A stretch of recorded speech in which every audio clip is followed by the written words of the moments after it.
back to another episode of Federico Talks Watches. Now, before we get into it, I have a quick little announcement.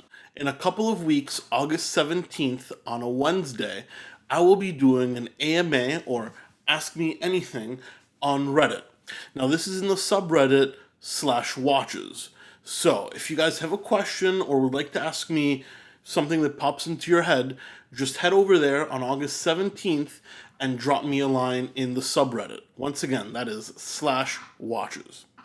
Now, quick little wristwatch check. What am I wearing today? Today I'm still sticking with the Panerai Daylight on rubber. Once again, great summer watch. And I love the way the lume markers kind of match my shirt. Hard for you guys to see, I'm sure, but I don't know, it's kind of fun. So, today, what are we going to talk about? Today I wanted to discuss something that I think needs to get more attention, and that is ladies' watches.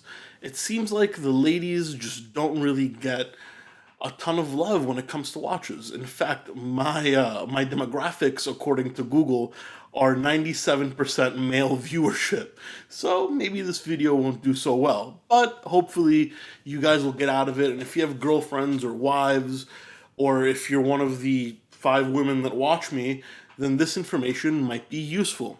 And that is my take on the top 10 luxury wristwatches for women. The top 10 most iconic luxury watches for women.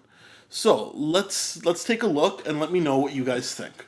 Now guys, before you say anything, most of these watches are going to be quartz. And that is just how the ladies' watch market is. And believe it or not, even when I was selling watches, most women preferred quartz, simply because they didn't have the hassle to set the time. This is just what the different sexes value differently in a watch. Men, and not to be stereotypical, are typically much more mechanically oriented, whereas for women, it's more emotional and more aesthetic. So, don't give the quartz watches hate. Believe it or not, that is what I'd say 95% of the women prefer. Number 1, we're going to go with one that has to make the list, and I'm sure you guys saw it coming. That is the Cartier Tank.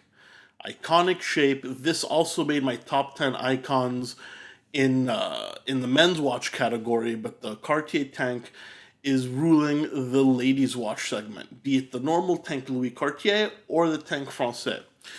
Popularized by Jackie Kennedy or Jackie Onassis wearing it in the 60s and 70s, it has become a staple of ladies' wear. Next up, we have one that's a little bit more recent, and that is the Chopard Happy Sport. Now, these are either round or square cases that have a double dial. So, there's the dial, and on top of that, there's a sapphire crystal, and then they put floating diamonds surrounded by metal rings, so the diamonds move around, and then there's another sapphire crystal on top of that. So when you look at the watch, the diamonds kind of move around. I think it's very, very playful, very whimsical, and it can be worn in many situations, especially the steel. It's kind of dress up or dress down, especially if you put it on like a patent leather strap. You know, it works really well with many situations, and I see a ton of ladies wearing them. Next, we're going very high-end, and this is a watch which I've sold personally when I used to work for the company, and it was a bestseller. We couldn't keep these in stock, and that is the Piaget Gala collection. Now, these are only made in precious metals, white gold and rose gold, and as you can see by the lugs, the design, it is very 60s, and it's kind of a homage to a watch Piaget made in the 60s, and it's supposed to not only be very feminine in its lines, but represent infinity as well. No beginning and no end to the watch. Mainly worn on a satin strap, this is more of a dress piece, especially with the diamonds. But wow, what a statement it makes. Now we have probably the most popular ladies' watch out there. It was released in the mid-2000s, and that is the Cartier Ballon Bleu. What a beautiful watch. It's very, very rounded, no sharp edges, very feminine. In fact, even for men, it's more on the feminine side, but still a beautiful dress watch. This can be had in a ton of flavors: steel, two-tone, rose gold, yellow gold, white gold, diamonds, no diamonds, mother of pearl dials, normal dials. You can get this watch in 1,000 different flavors. And it's definitely Cartier's best-selling ladies' watch, and I can see why. There's just something about it that is so elegant, and I think it plays really well with the feminine sensitivities and sense of aesthetic. Now we have one that's slightly controversial, and that is the Patek Philippe 24. This is one of Patek's few steel watches, and it's quartz, which is generally the case for most ladies' watches. It's very much a sort of tank watch, but it plays on the bracelet slash watch category. As you can see, the case of the watch is very, very similar to the bracelet, and it flows extremely well. Now, these Patek Philippe's, especially for the price range, about $12,000, which is considered very affordable for a Patek, have been selling very, very well, particularly with slightly older ladies. Coming up next, we have my favorite of the list, and I think the most well-made, the most orologically significant, and the most important ladies' watch on the market, and that is the Breguet Rein de Naples, translated the Breguet Queen of Naples. As you can see, it's a very odd oval shape. It comes mainly with satin straps, but you can get it on a bracelet or on leather, and this is one of the few mechanical watches for ladies, usually hand-wound and always bejeweled. These watches actually have the options for complications. You have moon phases, you have, I think, a tourbillon as well, and what can we say? It's one of the few haute horlogerie pieces for ladies, and it's very tastefully done. If I was ever a millionaire and I had to buy my mother or my wife a watch, it'd certainly be this one. Now we have a very iconic watch, which came out, I believe, in either the late 70s or the early 80s, and was made famous by an appearance in Rocky II, and that is the Bulgari Serpenti, or the snake.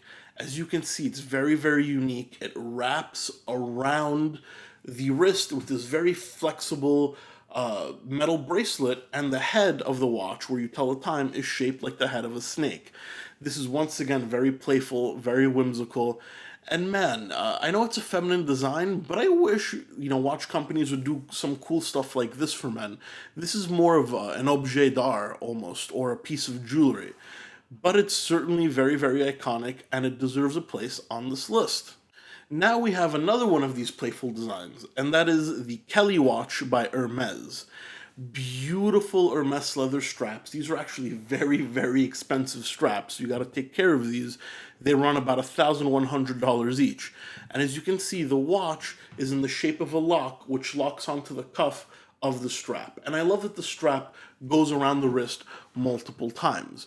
Very small by today's standards, but once again, a play between a watch and a piece of jewelry. So it's very versatile. If you're a lady, or if your lady doesn't love watches, this might be a nice way for you to wear one, because it doubles as a great piece of Hermes jewelry, and it's an unmistakable design. Now for something slightly more affordable, we have the Longines Legrand Classique.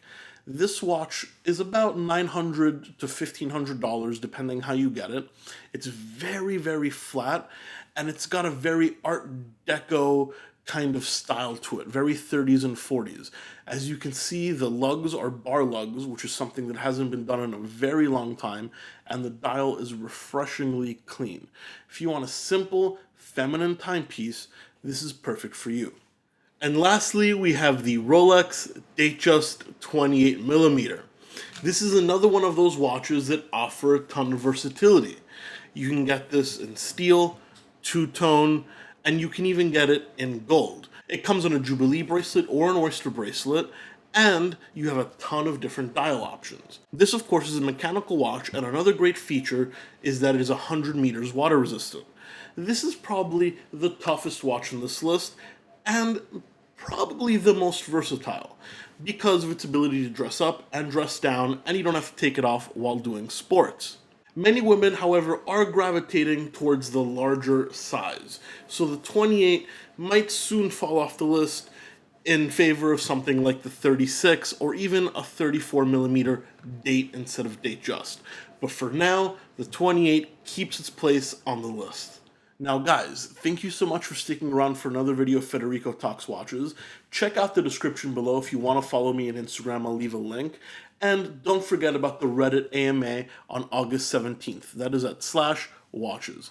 Once again, don't forget to subscribe. I really do appreciate it. And I'll catch you in another episode of Federico Talks Watches. Thank you so much and take care.